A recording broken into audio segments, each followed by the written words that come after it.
الحمد لله حمدا كثيرا طيبا مباركا فيه نحمده ونستعينه ونستغفره ونستهديه ونتوب إليه ولا نعبد إلا إياه ونتوكل عليه اللهم فصل وسلم وبارك على سيدنا وحبيبنا وشفيئنا ومولانا محمد وعلى آله وعلى أصحابه وذرياته ومن صار على نهجه وسن بسنته واهتدى بهديه إلى يوم لقاء ربه أما بعد.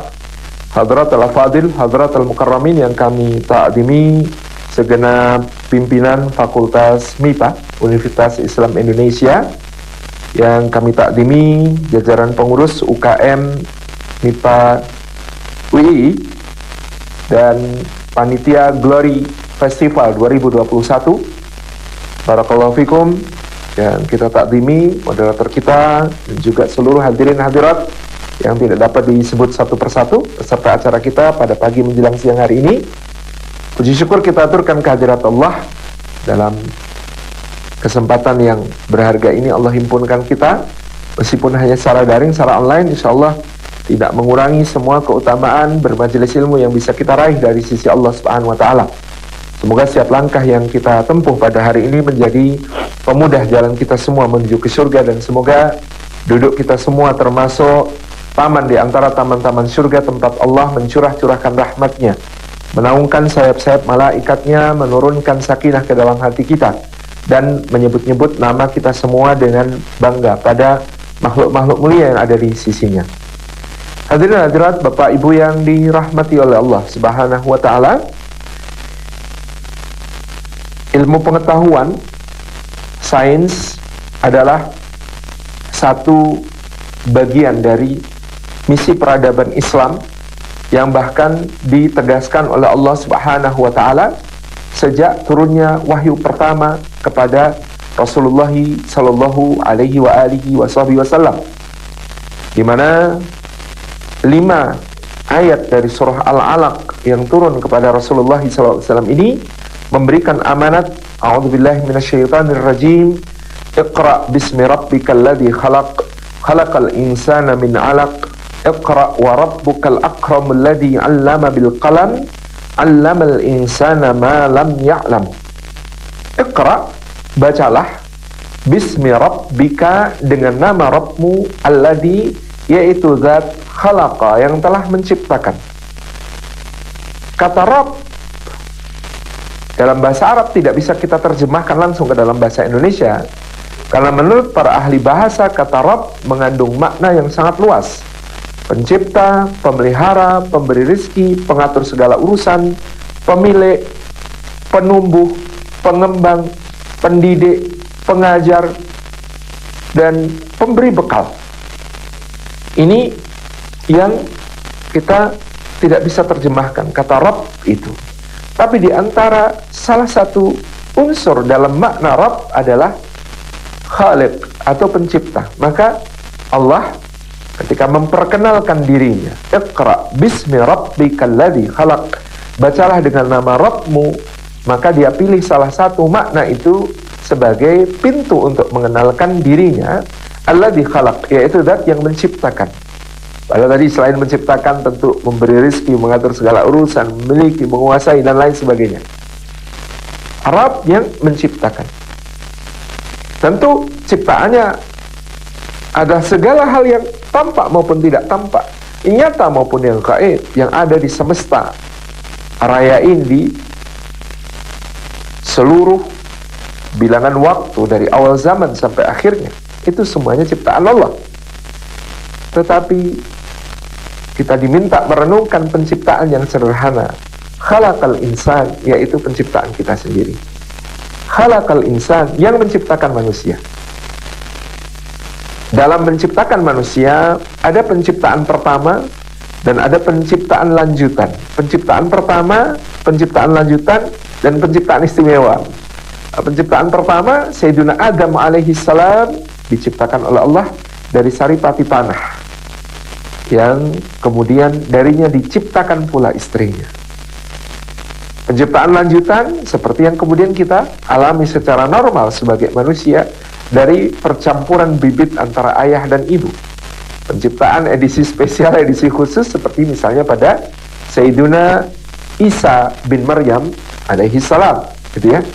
Nah, pada penciptaan yang lanjutan yang menjadi fenomena umum yang terlihat di alam dunia, itu Allah Subhanahu wa taala sebutkan di dalam nanti surah Al-Mu'minun, dimulai dari nutfah, ya, percikan yang bercampur menjadi alaqah, menjadi bercak-bercak yang menempel di dinding rahim, menjadi mudghah, menjadi, istilahnya Profesor Kitmore, gumpalan-gumpalan yang terus membelah, menjadi aidham, lalu ditumbuhkan sumbu tengah tubuh, chorda dorsalis, lalu tulang belulang yang kemudian memberi bentuk kepada raga itu.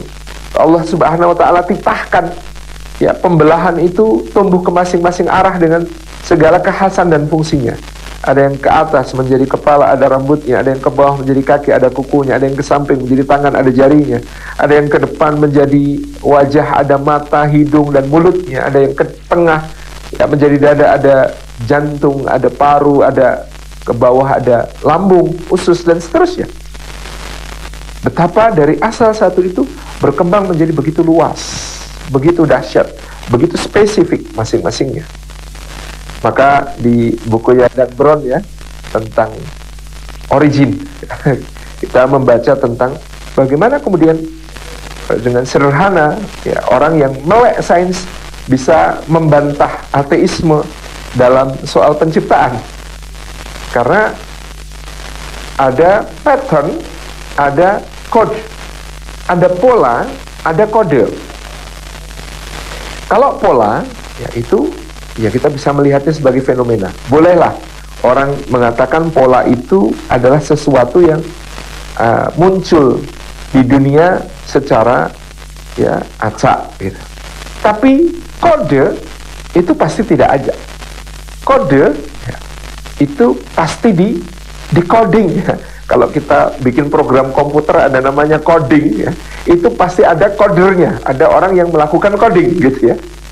Nah, yang aneh dari makhluk hidup itu, dari sel yang satu itu dia membentuk sebuah individu yang summa angsha'nahu khaluqan akhar, ya. Setelah tadi dari tulang belulang kemudian dibentuk dengan daging yang menyelimutinya, itu summa angsha'nahu khaluqan akhar, betul-betul dia menjadi satu individu baru yang sangat berbeda dengan asal penciptaannya. Dan itu semua, ya, ditentukan oleh apa yang disebut sebagai DNA. Dan DNA itu bukan pola, tapi kode. Kalau kode, ya, DNA itu adalah kode, maka pasti ada yang melakukan coding, ya. Itu mudah sekali, ya, kata apa namanya, tokoh utama di dalam ya, novel origin karya Dan Brown, ya, yaitu Robert Langdon, ya. Itu coding itu pasti ada yang melakukan. Tidak mungkin kode itu muncul dengan sendirinya. Pola boleh Anda mengatakan pola itu muncul dengan sendirinya, tapi kode, Anda tidak bisa mengatakan kode muncul dengan sendirinya. Kode itu pasti ada yang melakukan coding, gitu ya. Dan itulah makhluk hidup adalah sekumpulan kode di dalam DNA-nya yang menentukan bentuk, fungsi, metabolisme, keberjalanannya, dan semua hal yang ada pada dirinya itu melalui sebuah kode. Dan kode itu mengalami coding. Coding itu ada codernya, ada yang melakukan coding. Ya, itu penciptaan manusia yang kemudian begitu rumitnya itu oleh Allah diminta kita di awal risalah ini, di awal turunnya ayat Al-Quran ini, untuk memilih satu saja dari tahapan-tahapan yang luar biasa itu. Khalaqal insana min alaq, yang menciptakan manusia min alaq, dari kondisi alaq tadi, dari kondisi bercak-bercak yang menempel di dinding rahim. Karena menurut Profesor Kitmore, seorang embriolog yang terkenal karena dia menyatakan siapa yang memberitahu Muhammad SAW tentang tahapan penciptaan yang disebut sebagai nutfah, alaqah, mudghah, ya, kemudian aidham, kemudian laham, dan lain sebagainya ini, ya. Padahal itu ada 14 abad lalu, kata Profesor Kitmore. Nah, Profesor Kitmore mengatakan, ya, bagaimana kemudian fase alaq atau fase alaqah ini fase kritis, apakah akan terbentuk, ya, ya, kehidupan selanjutnya atau tidak. Karena menempel di dinding rahim itu menjadi titik kritis, apakah akan berkembang menjadi janin ataukah Tidak, gitu ya. Itu yang kemudian disebut fasa alaq atau fasa alaqah. Khalaqal insana min alaq, dan Allah memilih sini fase kritis itu untuk menjadi renungan kita. Apakah akan tercipta ataukah tidak? Khalaqal insana min alaq. Perintah berikutnya, iqra wa rabbukal akram. Bacalah dan kamu akan menemukan bahwa Rabbmu adalah zat yang maha dermawan, maha pemurah. Ini akan nyambung nanti dengan salah satu predikat yang ada di dalam Al-Quran yang digunakan oleh UII sebagai nama masjidnya. Indah sekali, Ulil Albab. Karena Ulil Albab atau Ulul Albab yang ada dalam Al-Quran adalah salah satu puncak pencapaian seorang manusia dalam bagaimana dia mengelola ya pikiran dan hatinya. Ya, mengelola pikiran dan hatinya menjadi Ulil Albab, menjadi orang yang memiliki kedalaman pemahaman, kedalaman perenungan, kedalaman ya yang sangat indah. Ulil Albab itu alladzina yadhkuruna Allaha qiyaman wa qu'udan wa 'ala junubihim wa yatafakkaruna fi khalqis samawati wal ard rabbana ma khalaqta hadza batila subhanaka faqina adzabannar. Iqra wa rabbukal akram. Kalau semua dibaca dengan nama Allah yang telah menciptakan, maka hasilnya adalah rabbana ma khalaqta hadza batila subhanaka faqina adzabannar. Duhai Rabb kami, tidaklah Engkau ciptakan ini semua dengan sia-sia. Jadi, kalau kita membaca dengan asma Allah yang telah menciptakan, maka pasti kita membaca apapun, melakukan riset apapun, pengamatan apapun, observasi apapun, sampai kemudian pada eksperimen-eksperimen apapun, kesimpulannya pasti Rabbana ma khalaqta hadza batila. Duhai Rabb kami, tidaklah Engkau ciptakan ini semua dengan sia-sia. Pasti ada hikmahnya, pasti ada manfaatnya, pasti ada ibrahnya. Riset seorang mukmin pasti pada kesimpulan Rabbana ma khalaqta hadza batila. Ini enggak ada yang sia-sia yang diciptakan Allah. Artinya dia berorientasi manfaat, dia berorientasi hikmah, dia berorientasi untuk menghadirkan satu kebaikan, kemaslahatan dengan apa yang ditelitinya itu. Rabbana ma khalaqta hadza batila. Subhanaka, maha suci Engkau. Maha suci Engkau. Artinya ciptaanmu pastilah tidak mendatangkan madarat. Ciptaanmu pastilah tidak mendatangkan bahaya.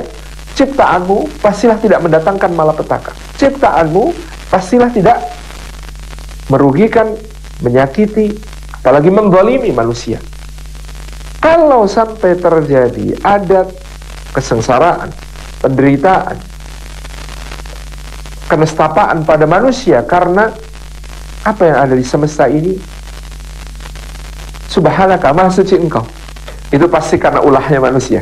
Itu pasti karena manusia-manusia yang kemudian menggunakannya tidak sesuai dengan apa yang Engkau arahkan, tidak sesuai dengan petunjukmu, tidak sesuai dengan arahanmu, ya Allah. Subhanaka. Jadi risetnya orang mukmin itu, Iqra bismi rabbikal ladzi khalaq, membaca dengan nama Allah yang telah menciptakan, maka dia berorientasi manfaat dan maslahat. Rabbana ma khalaqta hadza batila. Maka dia ya mencegah terjadinya kemadaratan, bahaya. Ya, subhanaka. Faqina adzabannar, dengan tujuan tertingginya seorang mukmin menjadikannya sebagai ibadah. Riset-risetnya itu ibadah, gitu ya. Penelitiannya itu ibadah, pengamatannya itu ibadah, ilmu pengetahuan yang dikajinya itu ibadah, supaya dia bukan cuma memberi manfaat di dunia, tapi selamat di akhirat. Karena dia menghasilkan ilmu yang bermanfaat. Ilmu yang bermanfaat itu adalah salah satu pahala yang tidak pernah putus, bahkan setelah kematian. Idza mata banu Adam inqata'a amalahu illa min thalath: shadaqatin jariyatin, aw ilmin yuntafa'u bihi, aw waladin salihin yad'u lahu. Itu kan. Jadi kalau anak Adam wafat, maka terputus segala amalnya kecuali 3. Sedekah jariyah, ilmu yang bermanfaat, anak saleh yang mendoakan.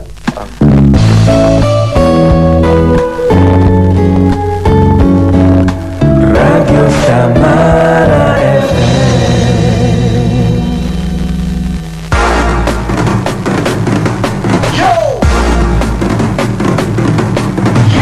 Ayo kita bekerja penuh semangat, Dengan kopi era baru sangat nikmat. Kopi Sevel dengan 7 elemen. Kopi nikmat yang berkhasiat. Nikmati hari dengan ngopi. Kopi Sevel, kopi segala level. Yes, Kopi Sevel, kopi segala level. Katanya ori, kopinya KW. Hal yang kayak gini tadi itu tidak akan terjadi kalau belanjanya di butik El Sagaf. Di sini pusatnya busana dari berbagai brand terkenal dan pastinya 100% ori. Dari gamis, atasan dan bawahan berbagai model, mukena, sarung, koko, jilbab, songkok dan macam-macam sampai pakaian anak-anak semua ada di sini. Komplit plus tempatnya nyaman banget. Butik El Sagaf di Jalan Jaksa Agung Suprapto 41 Tulungagung atau tepatnya depan toko El Sagaf Muslim Shop yang lama. Butik El Sagaf, pusat busana ori Tulungagung.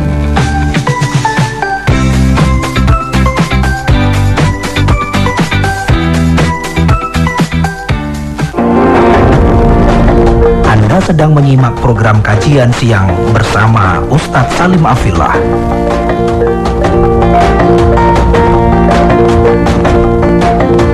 Iqra Bismi rabbika alladzi khalaq. Bacalah dengan nama Rabb yang telah mencipta.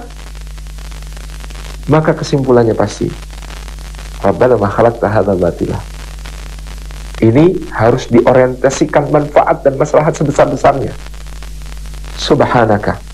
Ini harus dibentengi, dicegah dari terjadinya penyelewengan, penyimpangan. Ya istilah, jangan sampai ini jatuh ke tangan pendekar berwatak jahat kayak gitu. Dan waqina ada benar, ada orientasi pribadi supaya kemudian kita dengan ilmu yang bermanfaat itu meraih manfaat dan maslahat dunia dan akhirat di sisi Allah Subhanahu wa taala. Nah, Iqra wa rabbukal akram. Kita diperintahkan untuk membaca, dan ketika kita membaca pasti kita akan menemukan bahwa Allah begitu maha pemurah. Alladzi 'allama bil qalam. Di mana letak maha pemurahnya Allah? Apakah memberi harta? Apakah memberi rumah? Apakah memberi jabatan? Apakah memberi kekayaan? Apakah memberi kekuasaan? Bukan. Akramnya Allah ketika Allah menyifati dirinya sebagai zat yang maha pemurah, sebagai zat yang paling dermawan, maka ternyata kedermawanan Allah Subhanahu wa taala adalah ilmu.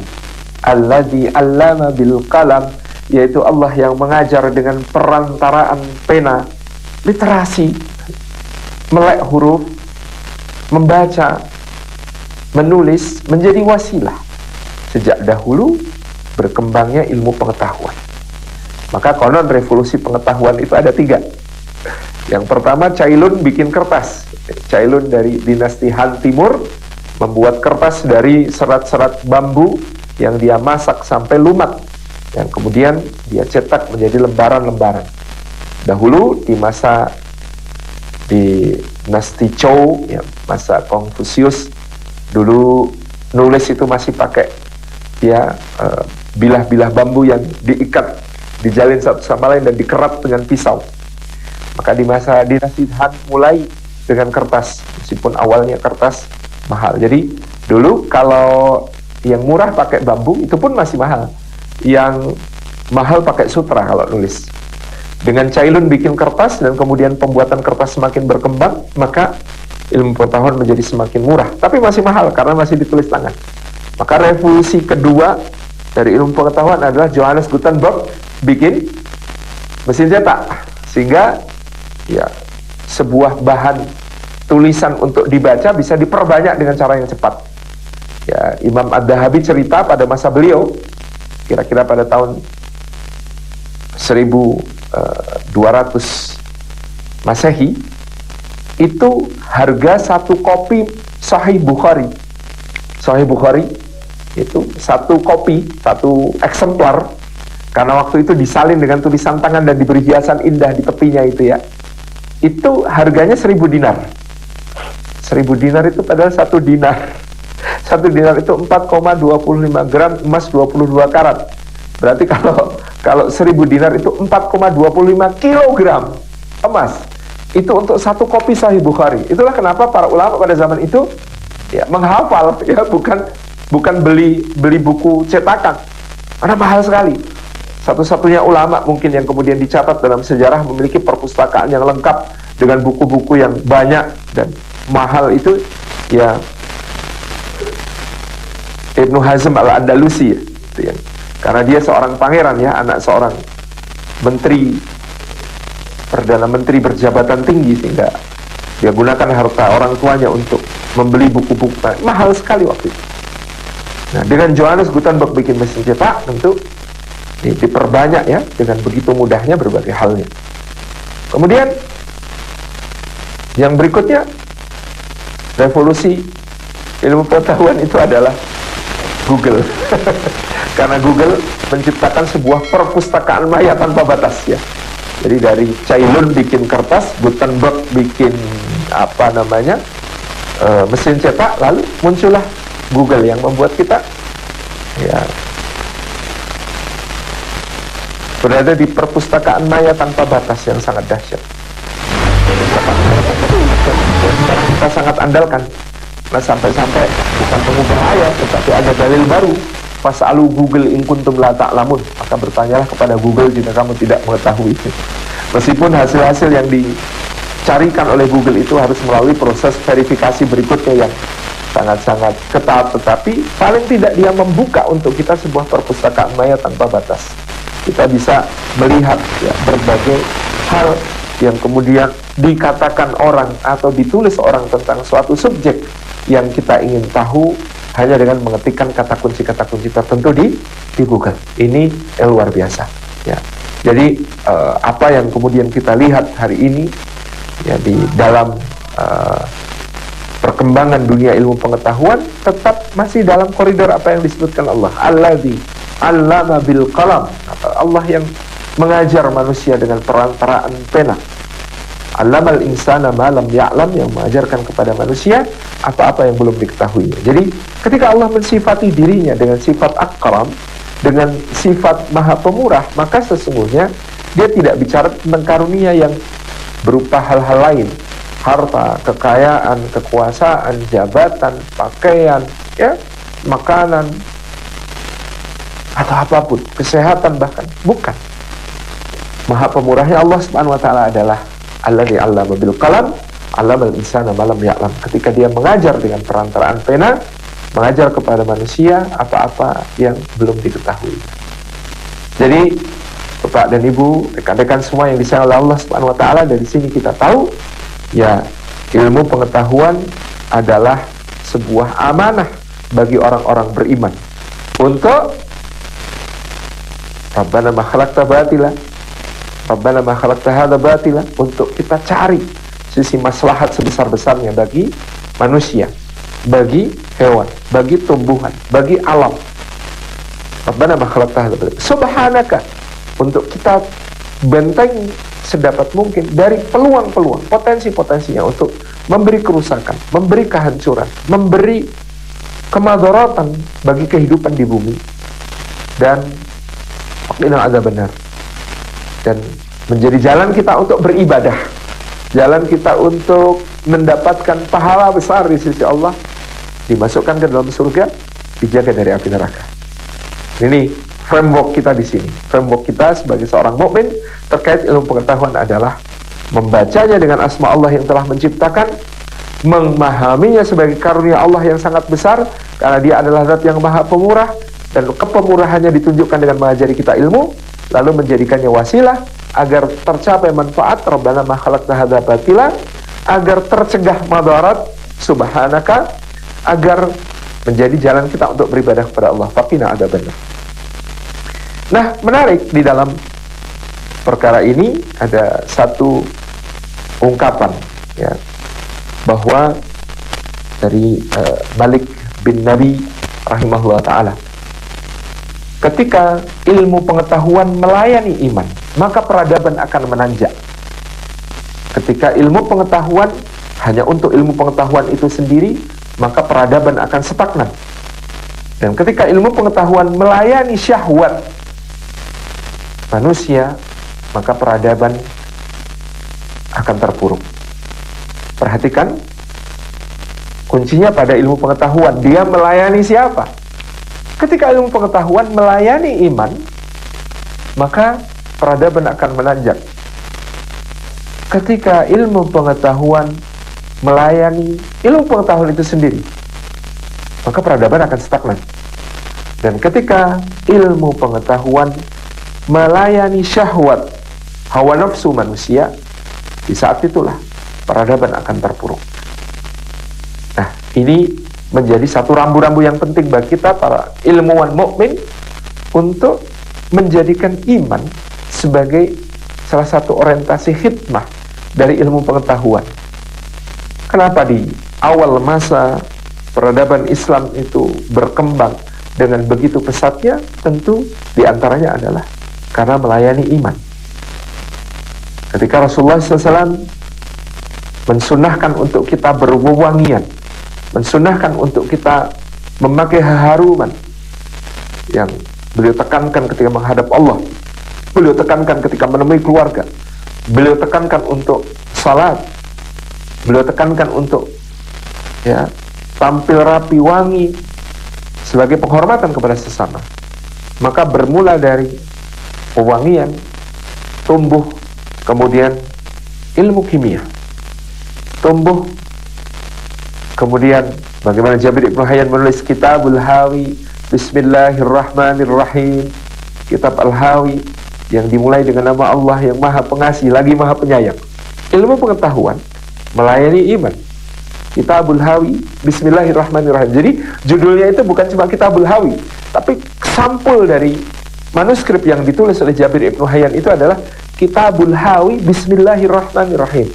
Ya, kitab yang mencakup banyak pengetahuan dengan nama Allah yang Maha Penyayang.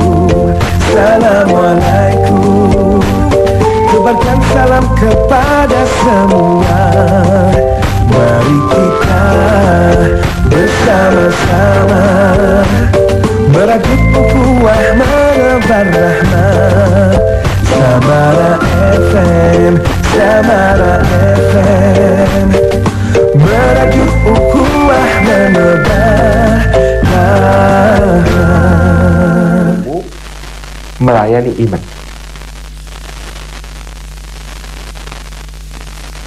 Itu yang membuka berbagai penemuan-penemuan besar.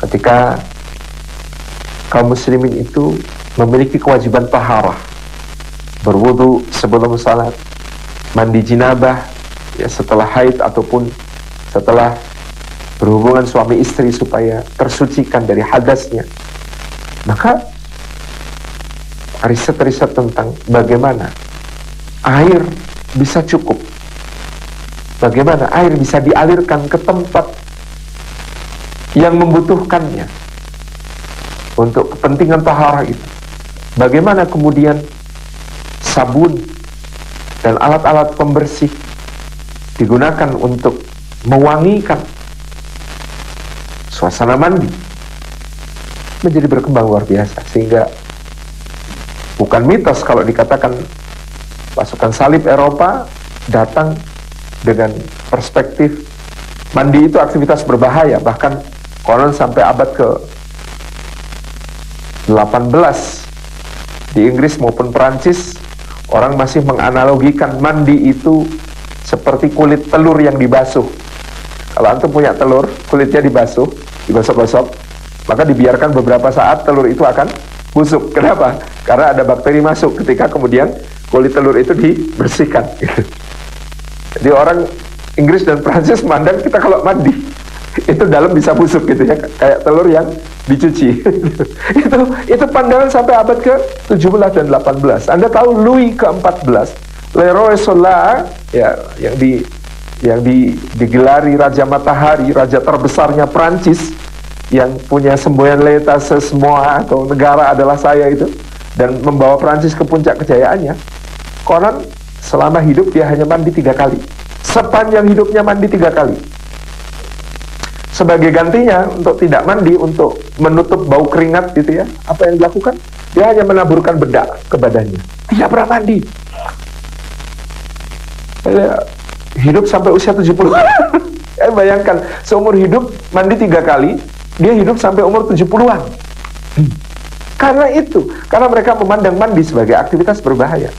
Bandingkan dengan di dunia Islam, bagaimana kemudian mata air dialirkan menjadi air mancur di Damaskus, air mancur di Yerusalem, air mancur di Aleppo, di Kairo, di Baghdad.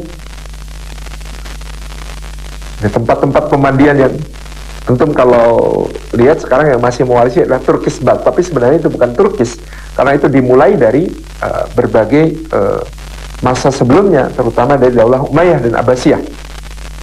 Bagaimana kemudian dimulai dengan air panas dan uap panas untuk merontokkan kotoran-kotoran di kulit, kemudian bagaimana digosok dengan batu apung yang lembut gitu ya, sehingga daki-daki pun mengelupas, kulit berganti menjadi baru, diperbarui. Kemudian bagaimana mandi ke dalam air mawar ya, kemudian dengan sabun yang merupakan produk industri kimia yang sangat sophisticated pada zaman itu. Bagaimana kemudian diakhiri dengan bilasan ya, kemudian ditutup dengan pemakaian minyak wangi, dengan kain linen yang lembut dan seterusnya. Ilmu, pengetahuan melayani iman, membuka berbagai penemuan-penemuan baru, membuka berbagai cakrawala baru. Ya, ketika kaum muslimin menentukan masuk Ramadan, masuk Syawal, masuk bulan Dzulhijjah, bulan haji, dengan mengamati bulan, maka diikuti dengan mereka menentukan waktu sholatnya berdasarkan peredaran matahari, maka lahirlah ilmu astronomi. Karena ketika mereka berlayar, mereka harus tahu arah kiblat. Ketika mereka di perjalanan, mereka harus tahu arah kiblat untuk sholat dan lain sebagainya. Lahirlah pengamatan bintang, bahkan memetakan langit belahan utara, memetakan langit belahan selatan, dan observatorium raksasa lahir, termasuk di Ulubek misalnya, yang kemudian sampai sekarang masih bisa kita lihat peninggalannya. Ketika kemudian kita mengawali dengan hukum waris yang pecahan-pecahannya rumit, dari situlah kemudian aljabar berkembang, ilmu hitung ya, meluas. Kita bicara menghitung berbagai luasan, volume, ya, jarak. Kita menghitung berbagai bangun ruang. Kita mengembangkan arsitektur yang begitu dahsyat karena melayani iman. Teknologi akustika berkembang karena imam masjid suaranya harus terdengar ke seluruh penjuru ruangan masjid.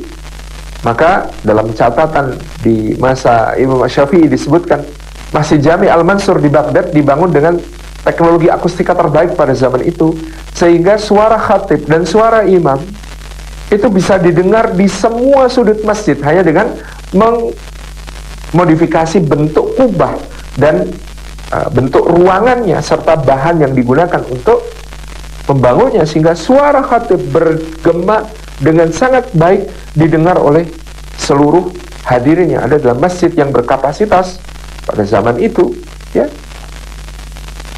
150.000 orang. Kita masih kesulitan membayangkan bagaimana teknologi akustikanya tanpa sound system pada zaman itu. Ketika ilmu pengetahuan melayani iman.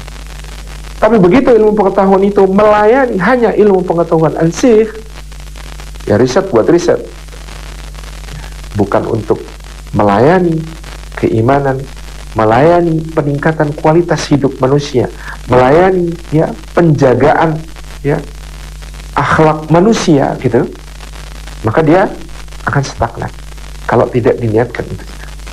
Apalagi ketika kemudian ilmu pengetahuan ya, dikhidmahkan kepada hawa nafsu, dikhidmahkan kepada syahwatnya manusia, tentu dalam artian untuk mengumbar, ya, melayani syahwat dan hawa nafsu dalam proporsi-proporsi tertentu yang memang bagian dari agama untuk, ya, menjaga dari penyimpangan-penyimpangan, tentu adalah masih baik. Tetapi ketika dia, ya, melayani, mengumbar berbagai hasrat manusia, hawa nafsu manusia, syahwatnya manusia, maka ini akan menjadikan, ya, peradaban menjadi sebuah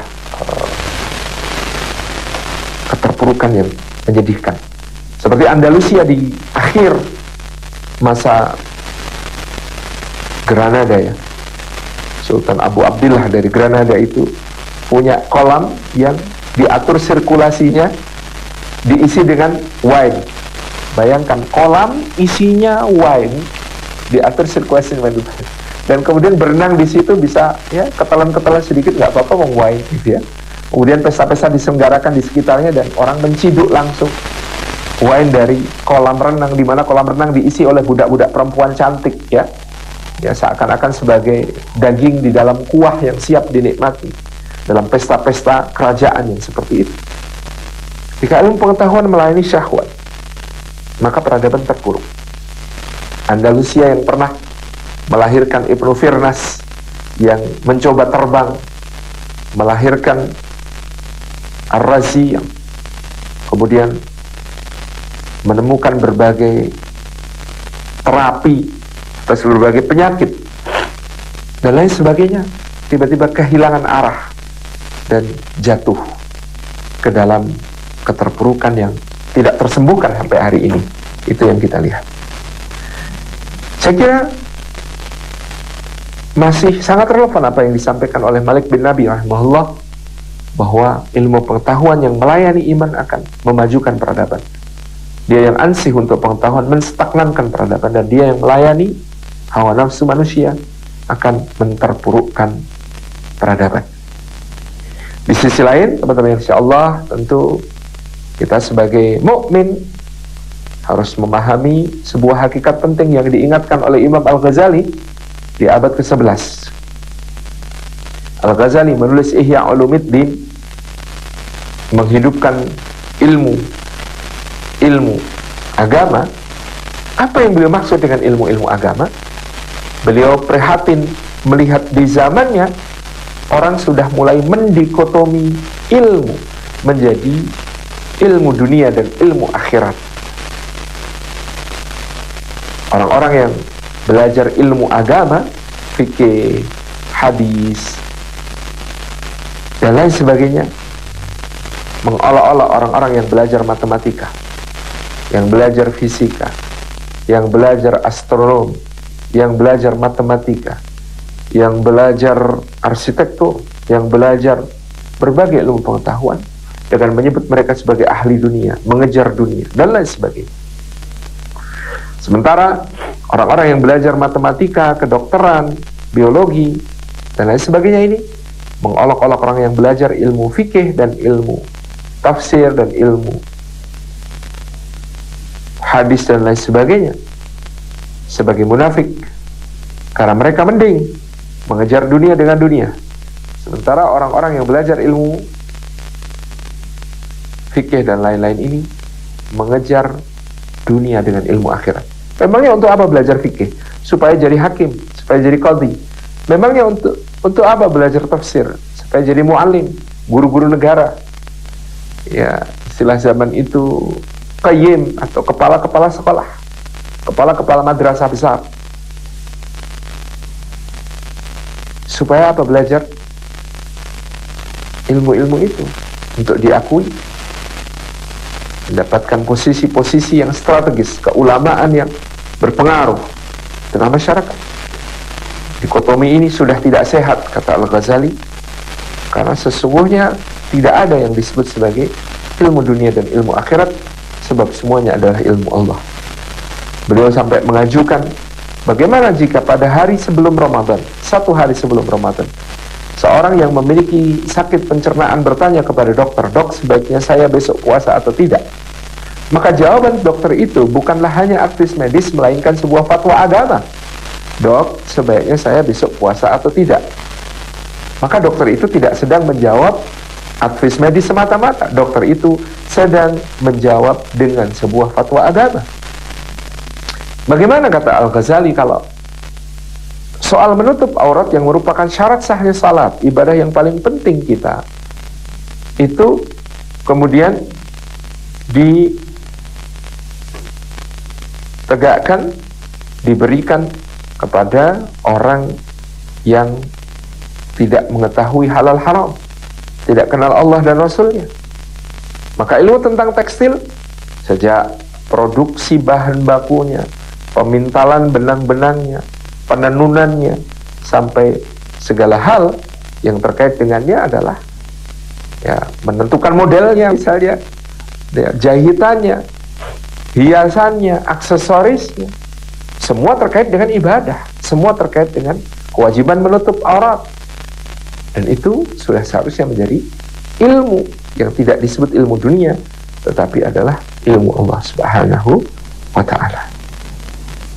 Segera demikian catatan-catatan kecil kita tentang kewajiban kita para pemuda muslim terhadap ilmu pengetahuan, dan ke depan kita dituntut untuk menjawab bahwa Islam yang pernah selama berabad-abad